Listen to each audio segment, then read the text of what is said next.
Bonjour, nous allons parler aujourd'hui des arts de la table. Bien manger. Peut-être pour introduire cette réflexion qui nous concerne tous et qui nous concerne bien, on pourrait penser à ces expressions populaires du genre nous sommes ce que nous mangeons. Ou bien le, l'estomac est le deuxième cerveau de l'humain. On ressent beaucoup dans l'estomac et on ressent aussi en fonction de ce qu'on mange. Euh, on peut aussi penser au côté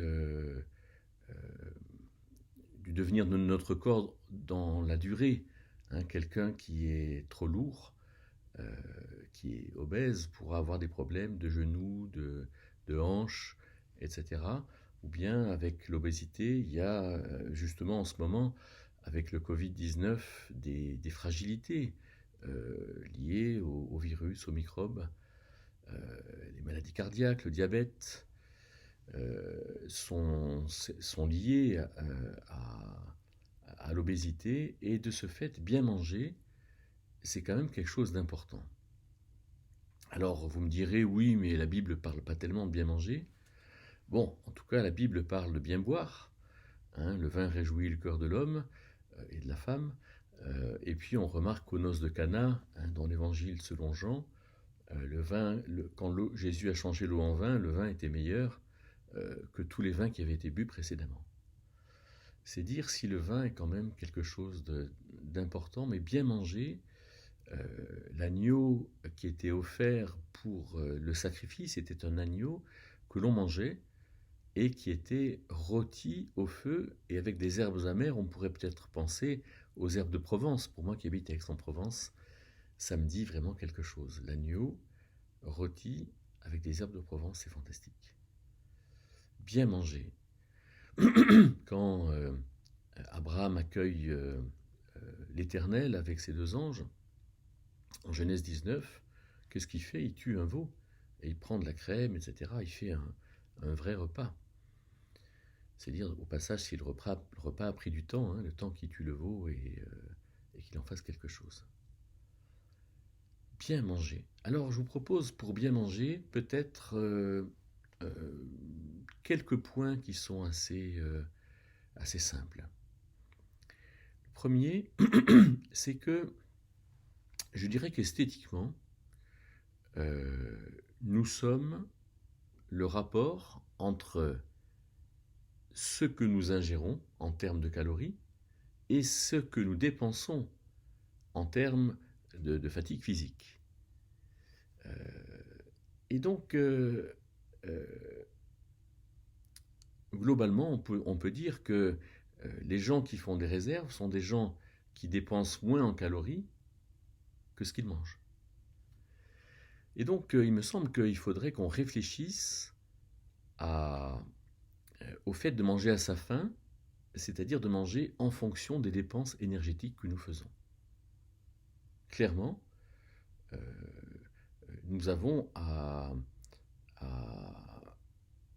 quelque part, si nous aimons bien manger, alors faisons attention à avoir des dépenses énergétiques. Et si on se dit, oui, mais je ne peux pas faire de sport, je ne peux pas, j'ai de l'arthrose, j'ai ceci, j'ai cela, alors je pense que, comme le disent la plupart des médecins et comme je le vois dans mon corps, marcher est quelque chose qui respecte infiniment le corps, qui ne pose de problème à personne, quel que soit le rythme auquel on marche. Et marcher 1 heure, c'est le meilleur exercice qui soit. Et donc, pour les personnes qui auraient un petit peu d'embonpoint, je vous dis peut-être, ne changez pas la quantité de nourriture que vous prenez, mais allez marcher 1 heure par jour, si vous le faites déjà 2 heures par jour, une fois le matin, une fois le soir. Et ce serait étonnant qu'au bout de 30 jours, vous ne voyez pas de résultat sur votre corps. Résultat des courses, c'est qu'on se sent mieux, on est plus léger, nos muscles sont plus sollicités, on dort mieux, et en plus de ça, c'est plus gracieux. C'est sûr que l'obésité n'est pas quelque chose d'élégant. Quoique, il ne faille pas être trop maigre non plus. Donc, une première chose, c'est sachons dépenser des calories, sachons bouger. Regardez Moïse, par exemple. Dans la fin du Deutéronome, Moïse avait 120 ans et il est dit qu'au bout des 120 ans, sa vigueur ne s'en était pas allée et son œil ne s'était pas affaibli. C'est dire si la marche était quelque chose d'important et, à mon avis, est quelque chose d'extrêmement important. Deuxième chose, sachons choisir le bien manger. Quelques idées en vrac. La première, c'est qu'avant le déluge, on ne mange pas de viande. C'est curieux quand même ça. C'est curieux, en Genèse 9, Dieu dit « Désormais, l'homme sera un sujet de frayeur pour tout animal ». Pourquoi est-ce que, et avec l'approbation de Dieu, pourquoi est-ce que tout à coup on se met à manger de la viande ? Donc, puisque Dieu l'approuve, il y a des bonnes choses. Et personnellement, j'aime énormément la viande.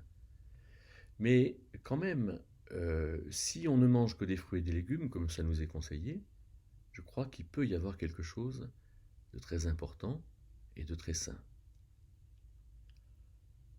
Ayant eu, il y a une dizaine d'années, dans la famille un gendre italien, il m'a fait prendre conscience du fait que ce qui nourrit, c'est le pain, c'est pas la viande.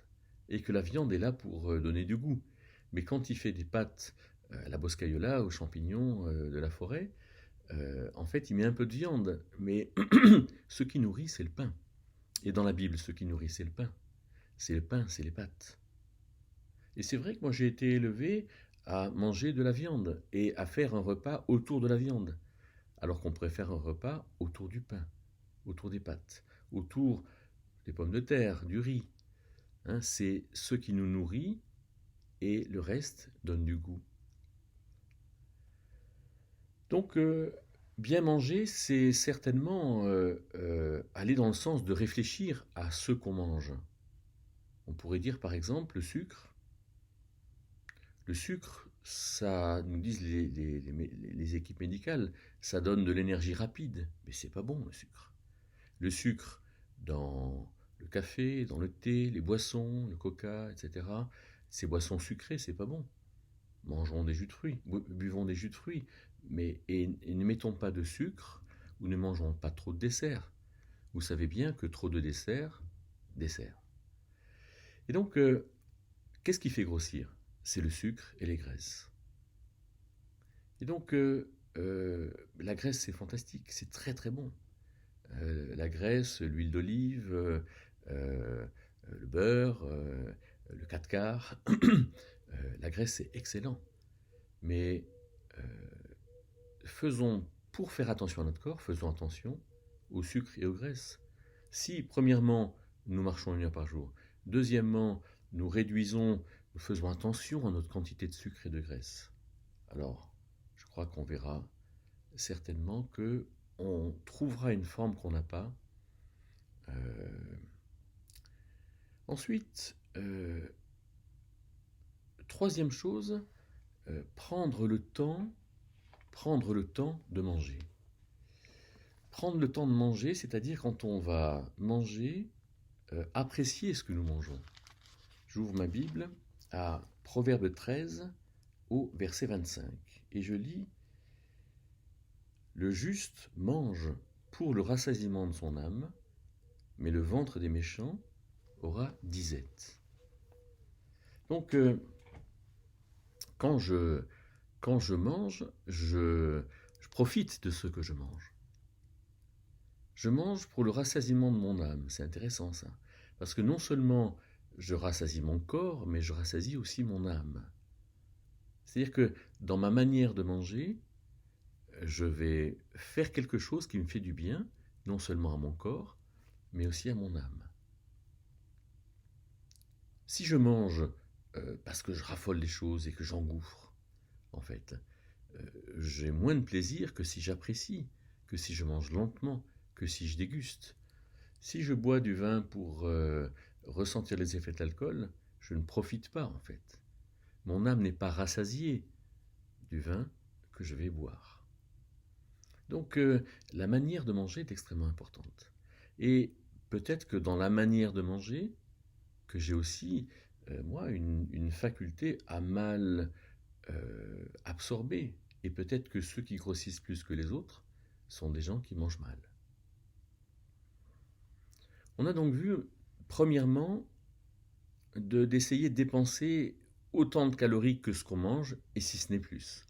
Deuxièmement, de choisir de bien manger. Et des fruits et des légumes, des céréales, et puis un peu de viande, peut-être.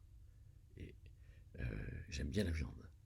Troisièmement, on a vu le fait de prendre le temps de bien manger. Et quatrième et dernière chose, réfléchissons à ce que dit Éphésiens 5, 18, de ne pas nous enivrer de vin, mais d'être remplis de l'esprit. Et c'est-à-dire de ne pas manger par compensation, de ne pas manger parce qu'on est en colère, parce qu'on a peur, parce qu'on est stressé, parce qu'on est fatigué, parce qu'il y a des contrariétés dans la journée, au travail, à la maison, qui vont faire qu'on va vouloir manger. Non. On mange parce qu'on choisit de manger. On boit parce qu'on choisit de boire. Et par ailleurs, on règle notre problème. Quand on mange par compensation, alors on se fait deux fois mal. La première, c'est que si on mange par compensation d'un problème qu'on n'a pas réglé, eh bien c'est qu'en fait on ne règle pas le problème en mangeant. La première chose, on ne règle pas le problème. Et la deuxième chose, c'est qu'on mange mal.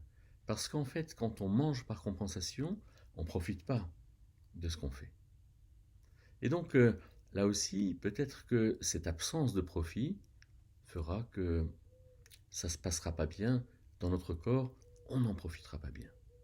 Je pense qu'avec tout ça, Dieu nous appelle à manger, non seulement personnellement, mais ensemble, pour que quelque chose de très bon en résulte. D'abord la beauté de notre corps, et ensuite la beauté de notre relation.